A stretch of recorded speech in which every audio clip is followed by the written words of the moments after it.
It says you. It shows me at 0 right now. Wow, Tyler, you're freaking good. What's up, everybody? It's your boy Rebel here in Call of Duty Modern Warfare 2 Campaign Remastered. Let's talk about it. On your feet, soldier! We are leaving! So how y'all doing? Hope we're all having a safe and wonderful day and staying healthy, and I don't even know.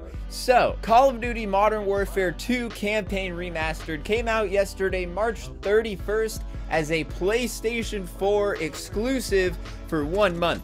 On top of that, not only is it only on PlayStation, it is only the campaign. We are not going to see Spec Ops, and we are not going to see the multiplayer coming at all.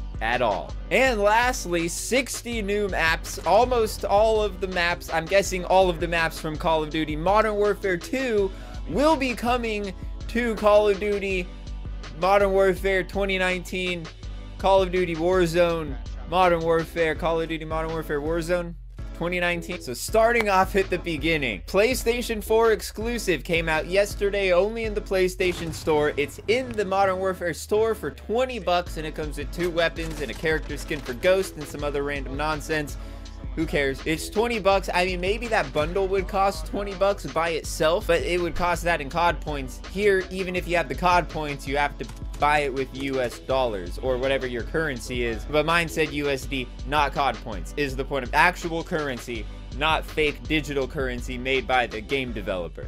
So 20 bucks, and it's a PlayStation 4 exclusive for about a month. And to me, this doesn't really make much sense to me. I mean, I understand, but between the contract between Sony and Activision, I understand who's enforcing this. It's Sony. The only thing that I don't understand is why Sony thinks it's a good idea to be enforcing this right now. I mean, people aren't necessarily working. What is 1 month exclusivity for PlayStation really going to do here? Is it going to entice somebody with an Xbox to go buy a PlayStation right now with what's going on in the world? Doesn't seem likely. So by doing this, it doesn't seem to me like Sony is actually going to be gaining anything except a bad rap for doing something kind of cruel.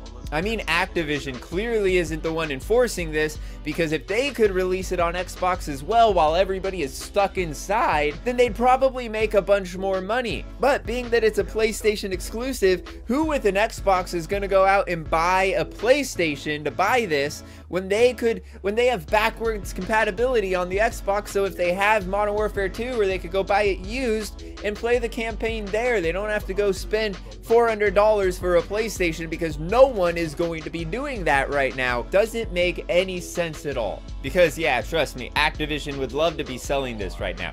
But maybe Activision did a profit to loss analysis and said, if we try to cut a deal with Sony to let them drop the exclusivity, if we pay a certain amount out of what we sell on Xbox, then they probably said we'd end up making more if we just waited a month to release it. The only thing is, as of now, the staying inside if necessary was extended to the end of April, and that's when this is going to come out. So let's assume everything goes swimmingly over the next 4 weeks, and everything kind of dies down, and everyone has learned cleanliness and distancing but can go back to work. Then all the people that are stuck at home, how many of them are still gonna be buying this? If you're stuck at home and it's 20 bucks for a remaster of a game and you got nothing else to do, it's like, yeah, maybe, probably, I guess. But if you can actually go outside and do what you were doing before all of this, then how many of those people are still gonna be buying this? Waiting might be a detriment to Activision, and causing the waiting isn't a benefit to Sony at all. Oh my god. And now getting on to the fact that this is just the campaign. It is not the Spec Ops, and most importantly, it is not the multiplayer. And that's what everybody seems to be flipping out about, that hey, it's not the multiplayer, we're not getting the multiplayer. Now here's my memory of my Call of Duty history. I played Call of Duty 4 for the campaign, played the multiplayer a little, but I kind of sucked. Didn't play World at War, played Modern Warfare 2 for the campaign. I didn't have internet on my Xbox, but my friend had it on his PS3, so I'd go over there and replay a lot, and it was really frustrating to me. Then Black Ops 1 came out, and I played the multiplayer of that, and I really enjoyed it. Modern Warfare 3 came out, and it felt like a more fleshed out, better version of Modern Warfare 2. Then Black Ops 2 came out, and I was like, this one's pretty good. And then I'm not getting into the rest of that. But Infinity Ward games were always more frustrating to me, and they didn't really feel fleshed out and like they made much sense until Modern Warfare 3 came out, and everyone's like, oh, but we don't get Modern Warfare 2? I'm sorry, you want Danger Close noob tubes and death streaks and all of that other cheesy ass nonsense that just made the game kind of not the best? And yeah, I understand in comparison to Modern Warfare, you might think it's better. I am honestly on the fence. I don't really remember it too well. My memory of that game, it's been so long, my memory's a little dusty, I'm not gonna lie. I mean, really, I just can't stop thinking about Danger Close noob tubes and death streaks, and it's like, you guys, like how can you say for sure without the rose-tinted glasses of nostalgia that the death streaks and the Danger Close noob tube were a better option compared to mounting and the messed up mini-map and really loud footsteps? How can you say that with any certainty? So yeah, we're not getting the multiplayer from the game, but we are getting over, I think they said 60, might not be over, it might just be 60 maps are coming to Call of Duty Modern Warfare 2019. And I don't know if it's going to be in a map pack that you have to buy. They did say no new maps are going to cost anything, they're all going to be free, so I'm hoping they're all going to be free.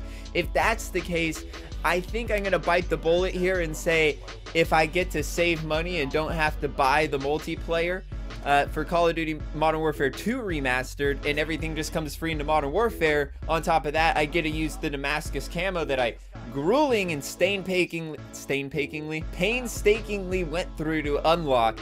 Knowing that I'm going to be able to use that in all the Modern Warfare 2 maps, that's kind of reassuring. So I guess my only thing is that if they were to make a playlist or a separate tab in the thing for the Modern Warfare 2 map pack, but have it to where there was no mounting, no doors, and a normal mini-map and normal audio, and maybe took out overkill, then it might actually be pretty fun, all things considered. I mean, at this point, my standards have kind of just dropped off of a cliff. I mean, at this point, going into this, I didn't have high hopes of Infinity Ward. I saw them as more of like a average Call of Duty developer, and after this my outlook on them has only gone down. So at this point I really don't care to see more Infinity Ward stuff. I just really hope that nothing here is slowing down, or maybe if they postpone it by 6 months and let it come out in spring, Call of Duty Black Ops 2021, Call of Duty Black Ops 2021,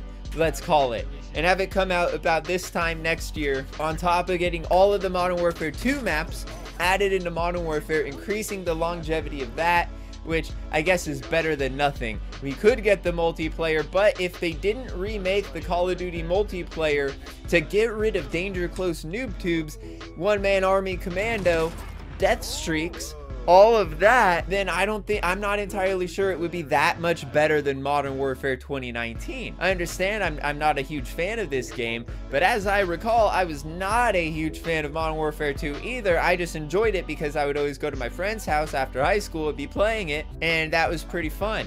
But I was always pretty bad. So I don't know. This is news. It's news.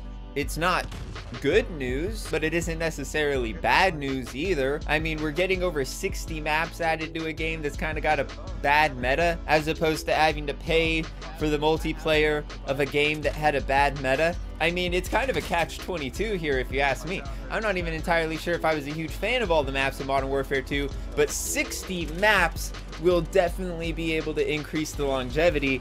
And being that I already have Damascus, and I could basically ignore it for all of the new weapons unless I really feel like I want it in Damascus, then I could just run around with the most meta guns, the MP5, the Car 98. I don't know, I could just play to where I feel like I'm going to do. There's still going to be skill-based matchmaking, but do you really think there wouldn't be skill-based matchmaking in Call of Duty Modern Warfare 2 Remastered? Infinity Ward would still be, I know it's Beanox that's kind of working on the campaign, but I'd assume that Infinity Ward would still be at the head of that and still be like, we are implementing just as heavy of a skill-based matchmaking system into this game. Do you guys really think Modern Warfare 2 multiplayer remastered would actually be a lot better than Modern Warfare 2019, or do you just think it would be a little better? I kind of think it would kind of just be similar. They'd both be bad in their own way, but I can't imagine one being better than the other. But that's just the way I see it. But let me know down below, what do you think about all of this? Do you think that they should have just released the multiplayer? I mean, it makes sense that they don't want their numbers to be divided, you know? I mean, being that they've already divided it between the Warzone and the multiplayer between ground war, multiplayer, and gunfight. Do they really want to divide it one extra time? But then again, does Activision shareholders not want people to not play an Activision game instead of playing another Activision game? I mean, like, oh no, we have 14 million people playing Call of Duty, but now we release this game and we have 8 million people playing this Call of Duty and 6 million people playing this Call of Duty, so we still have 14 million people playing Call of Duty. I mean, wouldn't those numbers still be the same? Wouldn't you have the possibility to gain more numbers on top of that as well? I guess you could look at it like, well, we don't want to invest all of that time into something that's just gonna siphon out resources of development from something else, but then again, you are adding all of these maps in anyway, so I'm not really entirely sure. But let me know down below what you think. Do you think it makes any sense? I think Sony should just drop the exclusivity, especially now, be like, hey, given the current circumstances, we realize this is on us, and we're not holding Activision to the exclusivity. So go ahead and Microsoft Store, release it. If Sony did that, that would be cool. On top of that, I'm kind of just like on the fence about the campaign only. I'm on the fence about the 60 maps. I mean, I'm kind of leaning more towards getting 60 maps for free, assuming they don't charge for it. If they charge me for that goddamn map pack, then they better fix the goddamn mini map and take mounting out, please. That is just terrible. But if they did that, then I might be obligated to buy the map pack. If they don't want to do that, then just give me the map pack for free and we'll call it a day. And that's all for this one, and that's gonna wrap this one up, folks. Thanks for watching. I hope y'all enjoyed. If you did, be sure to smash that like button, hit that sub button, gently click that notification bell, all of that other wonderful good stuff. And I could make a video about Call of Duty Modern Warfare 2 Remastered, but that would cost me 20 bucks, and I've just been playing the hell out of Animal Crossing. And until next time.